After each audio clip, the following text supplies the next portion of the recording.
আমরা সবাই জানি, বাঙালি হিসাবে আমরা গর্ব করি। কিন্তু যদি ব্যবসার কথা বলি, পাইরেসি আসার পরে বাংলা যে মিউজিক ইন্ডাস্ট্রি, সেটার ক্ষতি হচ্ছে।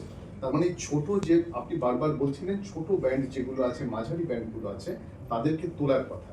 তাহলে তাদের গান যখন এই পাইরেসি আমরা বন্ধ করতে পারি না এবং ইজিলি অ্যাভেলেবেল, অ্যাক্সেসেবল আমাদের কাছে, ইন্টারনেট থাকার ফলে, ডাউনলোড করার ফলে, রেকর্ডিং করার ফলে, তাহলে এরা ব্যবসা করবে কি করে?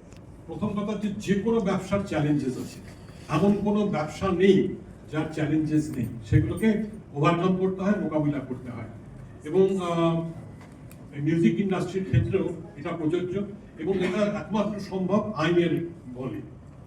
সেরকম আইন এনে, বা সেই জন্যই আমাদের যেটা 6 পয়েন্ট প্রোগ্রাম বললো, তার মধ্যে ছিল সরকারের কাছে আমরা গিয়ে যদি কথা বলি যে বাংলার মিউজিক ইন্ডাস্ট্রি সাফার করছে, এই তার যে কপিরাইট, সেটাকে প্রোটেক্ট করতে হবে, তার যে ইন্টেলেকচুয়াল প্রপার্টি, সেটাকে আমাদের প্রোটেক্ট করতে হবে। সেটা হয়তো আইনে আছে, কিন্তু সেটা বাস্তবায়িত হচ্ছে না। সেটা আমাদের বাস্তবায়িত করতে হবে, কিভাবে করতে হবে। এবং এখন কিন্তু কোনো জায়গায় কোনো যদি শো হয়, সেখানে যদি এই আইপি রাইটস যদি লঙ্ঘন হয়, তাহলে কিন্তু অ্যাকশন নেয়, বিশাল ফাইন হয় এবং আরো অন্যান্য শাস্তি হয়।